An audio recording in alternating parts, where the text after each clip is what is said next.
The important line that I want Fred and the rest of you to hear is, one does not need to express gratitude to receive the blessings of God. It is not a prerequisite or requirement for us to express gratitude to God for receiving the blessings from God. All that we have in a life of faith, the grace, the mercy, the hope, and the love that we are given, is not dependent upon our gratitude because it is a free gift to God. However, it is in response to that and what God has done in and through God's love and mercy and grace and forgiveness and hope and love that from that swells up within us gratitude and thanks for all that God does for us in our world. Okay. If you want to take a nap for the next 10 minutes or so, go ahead.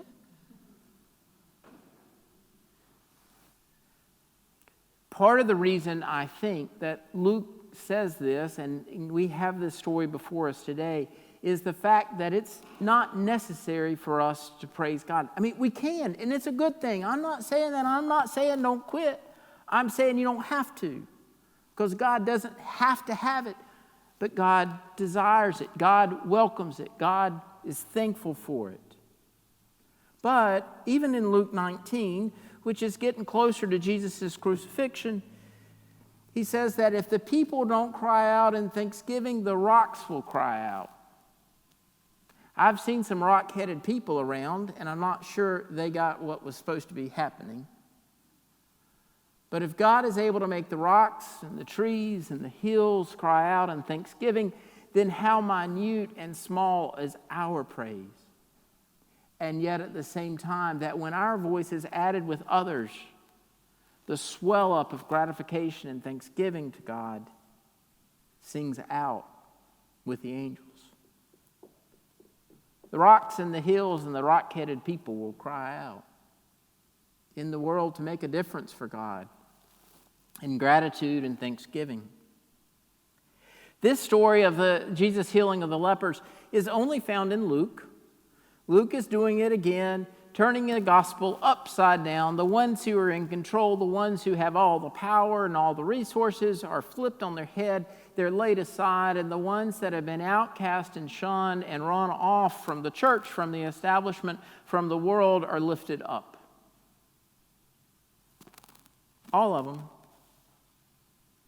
You know this, but in case you don't, in case you want a reminder, leprosy was seen as a communal disease. You could catch it by being around other people. So those who had leprosy in a day that it was not treated were shunned. They were run off outside of town. They had to stay close enough to people so that they could get some of their offerings so that they could live, food, those kind of things. Family members could set it out and they could meet at a tree and go pick up the bread or the meal or whatever it was so they could keep living. They were dependent on community, but yet at the same time they had created their own community. Those who were lepers lived together in safety and community, and what separated them from the rest of the world bound them together as a people. Jesus is headed from Jerusalem to Jericho or to Galilee, and heads out and sees them. He hears their praise. They recognize him. Some commentators said, well, how did they know who Jesus was if they were exiled from community? They said, well, maybe some of them had met him, had heard about him, seen him before they had gotten leprosy, and so they knew who it was. You know, perhaps it was the Spirit unveiling him to them. Who knows? I don't know. I wasn't there. But yet they asked for him to heal them. 10 of them. And he does, and he says, go, show yourself to the priest. And what happens? They're healed on the way to the priest. It's not that they he said, you'll be well, and they said, oh, wow, look. No, it was like even in their condition, their faith was strong enough that they went toward the priest, and they were healed in that time. I don't know. I mean, perhaps we say it in maybe modern cultural language. I went through the shoe store the other day, and a guy asked, could he help me? And I said, oh, and he said, well, have you tried these? And I says, oh, they come around when I was in high school for the first time. And I said, when you had those, they were the bomb diggity. And he looked at me. I was like, I guess no one uses that word anymore. Yeah, bomb diggity's always that's a good one. We should revive that. But anyway, I didn't buy the shoes. I was tempted to a later date. But maybe perhaps this idea of a healing occurring in absence or in obedience to faith could be what we say now is, you got this. Not you can do it, good luck, you got this. It's this acknowledgement that it's going to happen. You're primed, you're ready to go. You got this. They take off toward the priest, and they had it. They were healed. Now, Jesus told them to go to the priest, and they did, we assume. Some say that the reason the Samaritan returned to Jesus was he had no priest in Jerusalem. It was different. Ostracized from the community in itself. I mean, even before his heritage, before he was even born, that made him ostracized, outsider in the community, even before he had leprosy. So this was double ostracization. So maybe he didn't really have a priest to go to, so he returned to Jesus. Maybe.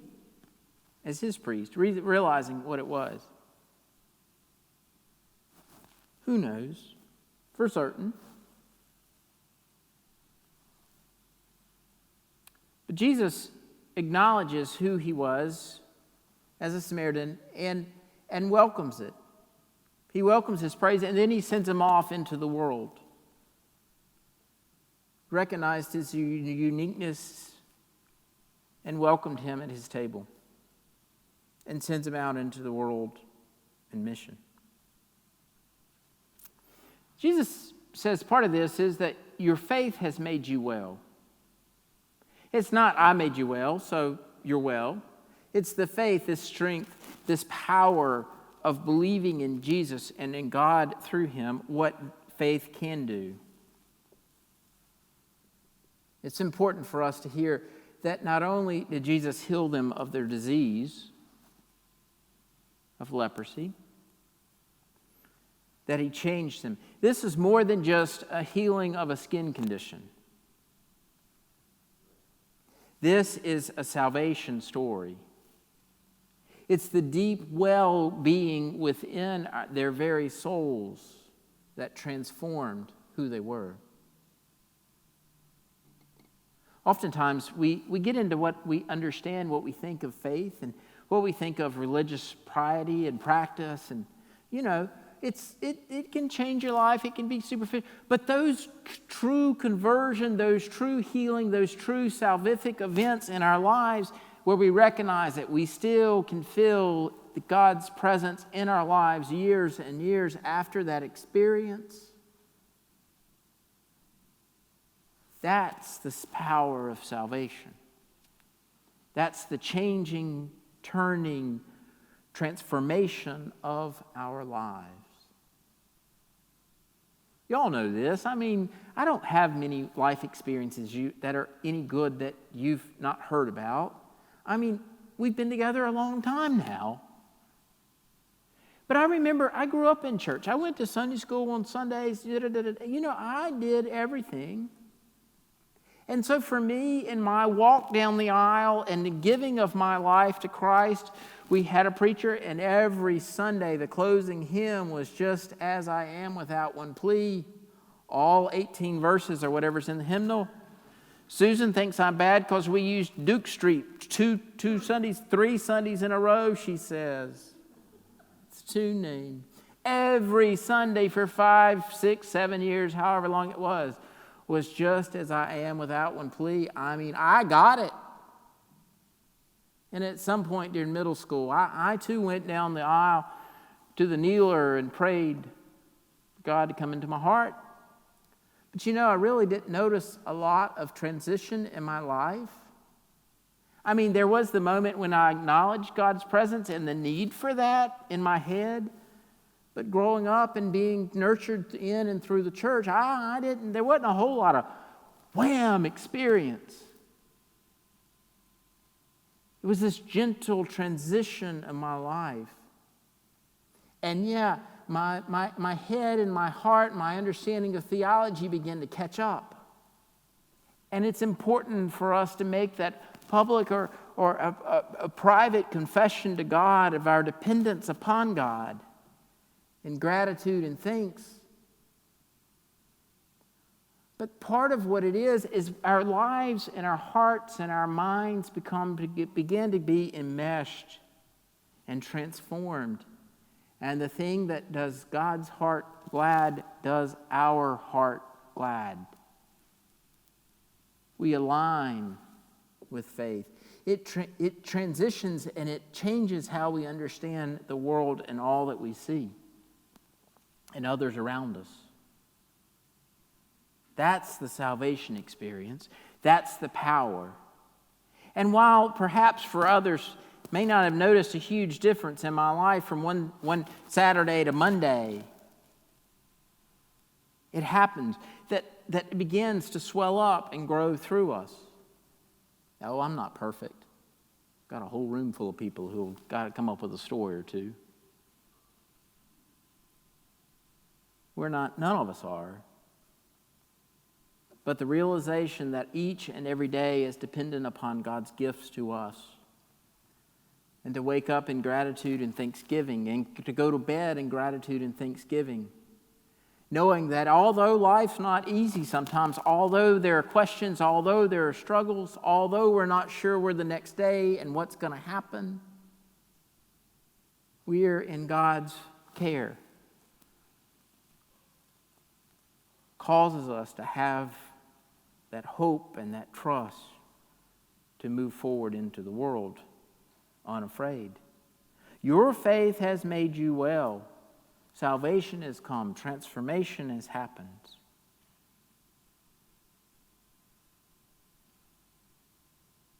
Makes a difference for us and for the world. Now, this one that did remember to go back and to give thanks, inspired and hopes and trust in all of us. Doesn't matter what we feel separates us from God or what separates us from the faith community, that wholeness and that salvation comes to us and is given to us and allows us to be able to be in God's presence unafraid, to allow His grace and mercy and hope to transform our lives.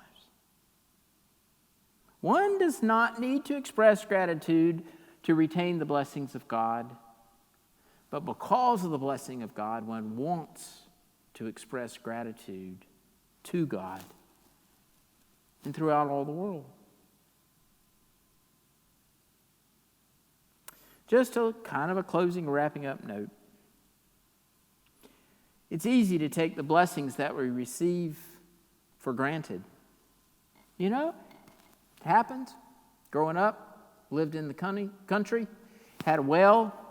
When the power goes out in the country on a well, guess what happens to the water? It stops. That's one of the most fascinating things of city living. The power goes out in the house and you can still go to the bathroom, wash your hands. It's amazing. Shower if you shower quick before the hot water heater gives out. But when the power's on, you got plenty of water. When the power goes off, you don't. And never, ever. Do you go wash your hands and you're just washing? Oh, thank you for this good warm water that runs out. It's gratitude, it's there. We take it for granted till it runs out. We can take blessings for granted without gratitude. But in this story, and sometimes around in our own lives, it's the outsider that teaches the faithful about praise and thanksgiving. It's not about people that have stayed in church or grew up in church. It's about the people who find Christ in their lives at a later date who've experienced the power of the world, the struggle of the world. Oh, when they realize the gratitude and thanksgiving that God has given to them, that power in forgiveness, be able to lift shoulders up high and chins up, to brighten their eyes because of what God has done. The important thing for us to remember is that it's not just about us. Knowing this power one-on-one, but it's to be able to see it in the face of others and to recognize God's presence and God's transformation in their lives. And to give God gratitude and thanks for that too. To go out into the world for transformation and to work.